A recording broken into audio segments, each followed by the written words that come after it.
Y ahora vamos a hablar de Israel, porque el ministro de Exteriores, Eli Cohen, se reunió con su homólogo en Chipre, Konstantino Kombus, con quien acordó la creación de un nuevo corredor humanitario marítimo para Gaza desde la frontera con el país Chipre. Así lo anunciaron ambos cancilleres, luego de detallar que dicho paso marítimo quedará sujeto a la construcción de un puesto de control de seguridad e inspecciones de seguridad coordinadas por el gobierno de Israel y Chipre, con la finalidad de evitar posibles atentados o la filtración de armas hacia el territorio palestino.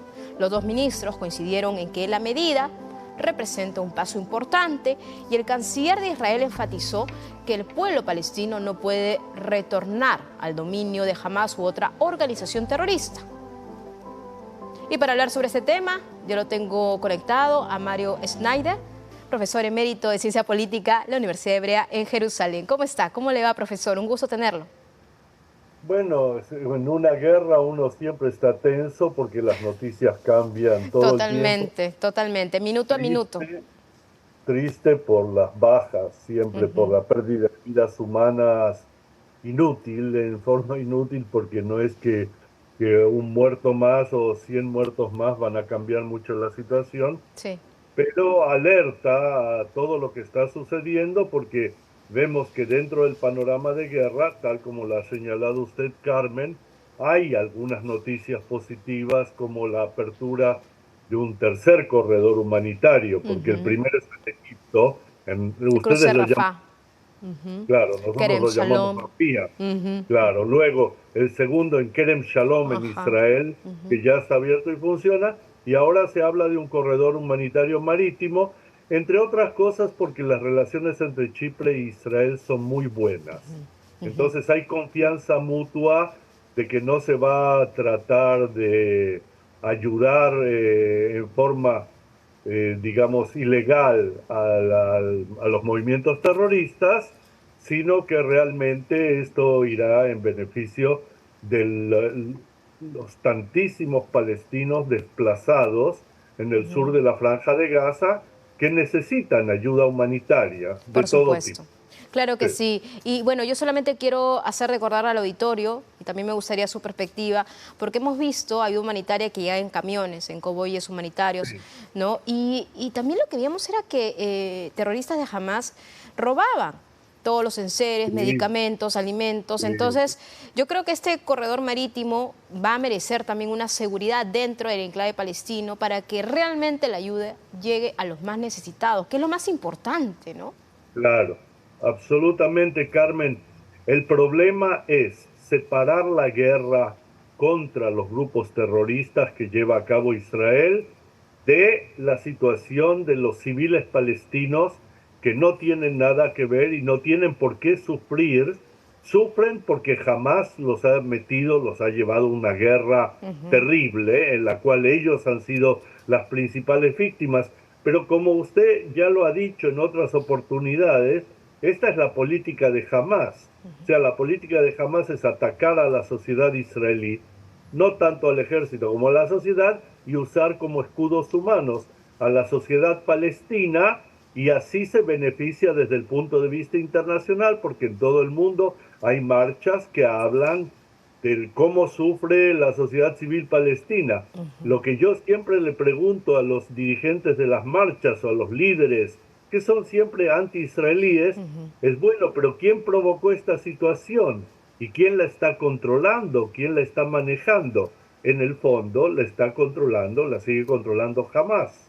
Así Y es. uno de los ejemplos es lo que las dificultades que hay en las negociaciones para intentar llegar a un cese de fuego y un intercambio de rehenes, que es otro problema olvidado. Así es, y yo quiero conversar precisamente de ese tema, porque tanto se está anunciando o advirtiendo o ver la posibilidad, y en las últimas horas se confirmó que el líder político de Hamás ya se encontraría en Egipto para ver pues un nuevo escenario de cese al fuego, de una tregua. Pero lo cierto es que luego voces por el lado estadounidense han bajado ese nivel de confianza de lograr esto. Entonces, ¿cómo entender lo que viene ocurriendo? Y es una pregunta que siempre también le hacía a todos los especialistas de si realmente se puede lograr nuevamente un cese al fuego luego de que Hamás actuara como actuó, luego de esa semana, luego de esa liberación, luego de nuevos ataques sistemáticos, porque Israel, por cierto hay que decirlo, sigue siendo atacado en esta ofensiva, ya sea desde el enclave palestino y también desde el norte, desde el Líbano, por el lado de Hezbollah. Todo el tiempo. Así es. Entonces, ¿cómo ahí sería Mira, el panorama? Carmen, la situación es muy complicada. Lo primero que la gente tiene que entender, y que generalmente no es que no entienden, sino que no lo saben, es que hay una disociación o un cierto nivel de disociación entre lo que hace el liderazgo político de Hamás, en este caso el gran líder político de Hamás, que es Ismael Haniyeh, que ha estado ahora en Egipto negociando hasta el día de hoy, y hoy las negociaciones se han estancado. Pero lo que él negocia no siempre es aceptado por los líderes de Hamás en la franja de Gaza, especialmente por Muhammad Deif, que es el comandante de lo que se llama los grupos Izzadin el-Qassam, o el ejército La brigada de Hamás. Al-Qassam. Exactamente, o los terroristas de Hamás, o Sinwar, que es el líder in situ, el líder que está en la franja de Gaza, que no siempre están de acuerdo con lo que los líderes en el exilio, los líderes políticos en el exilio logran negociar o no. Este es un punto. Ahora, el objetivo de Hamás, y especialmente el objetivo de los líderes militares terroristas de Hamás, es obtener un cese de fuego a largo plazo, porque en esta guerra han sido golpeados muy duramente por Israel. Hoy nos mostraban aquí, y les llegarán a ustedes allá, las imágenes de una ciudad subterránea bajo Gaza, donde estaban las posiciones de comando de Hamás y de lo que tiene Jihad Islami. Es algo impresionante, algo. Cuando se hablaba al principio que Israel buscaba en los hospitales las posiciones de comando, ahora se ve que los hospitales están conectados con esta red subterránea inmensa. Yo no puedo explicar. Y hay lugares donde se puede transitar en vehículos, inclusive. Sí, tal cual. Se refiere precisamente al que está en el cruce de Erez, que utilizaban pues los palestinos para ingresar al territorio israelí antes de la guerra, que era muy común, y que tan solo a algunos metros había la construcción de ese túnel. Claro, eso me da también otra pregunta lógica, que serán también los televidentes. ¿Cómo el servicio de inteligencia israelí no se dio cuenta pues de este túnel, o no se advirtió que se estaba armando un túnel muy cerca de la frontera entre precisamente Gaza e Israel? Eso por un lado. Pero ahora, hablando sobre el tema de los hospitales, por ejemplo el hospital Al-Shifa, donde también se descubrió puntos de acceso, los túneles, ha salido a hablar y a dar la cara, es importante mencionarlo, el director de un hospital. Y ese director de un hospital dice claramente, bueno, hasta califica a los Hamás de cobardes, que utilizan a la gente como escudos humanos, y son prácticamente civiles que están pagando el precio, dice él, tal cual. Eso es la traducción, precisamente ahí lo tenemos en imágenes, y que incluso asegura que utilizaban ambulancias, todas las instalaciones médicas, solamente como bases militares. Entonces yo me pregunto, bueno, si no incluso se respeta los hospitales, un lugar donde están enfermos, pacientes, gente que realmente lo necesita, pues eso me parece que es importante resaltar también la comunidad internacional, ¿no? De la forma de cómo se actúa.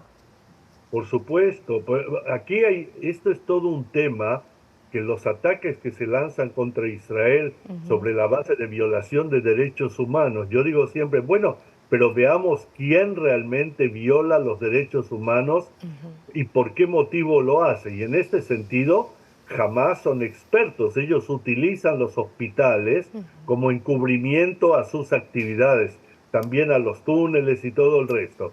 Pero más allá de esto, hay un porcentaje de la gente que trabaja en los hospitales, inclusive encontraron un director de hospital, que son directamente miembros de Hamás.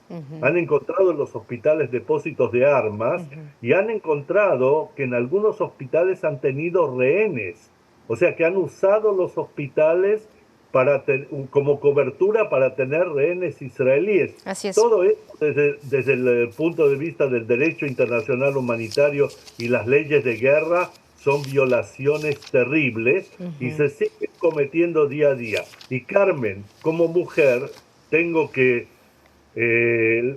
tengo que plantear este punto. Una de las cosas que aquí en Israel no se entienden es cómo las organizaciones feministas a nivel mundial y las organizaciones de derechos humanos y la conexión que hay entre ambas no han levantado la voz contra lo que ha sucedido con las mujeres rehenes israelíes o contra las que fueron asesinadas y violadas durante ese famoso 7 de octubre. O sea, aquí tenemos... Un doble discurso y un doble rasero. Es que eso es evidente, profesor. Eso es evidente, profesor, porque incluso es lamentable escuchar los testimonios, han profanado cadáveres. O sea, por supuesto ¿de qué estamos hablando? Es una situación aterradora, es horrendo, es hasta irreproducible lo que han dicho algunas mujeres y que ya hay una investigación, también una comisión de la ONU. Profesor Mario Schneider, ha sido un verdadero placer conversar con usted, profesor emérito de Ciencia Política de la Universidad Hebrea de Jerusalén. Muchas gracias por atendernos. Muy buenas tardes desde Perú. El placer siempre es mutuo. Gracias.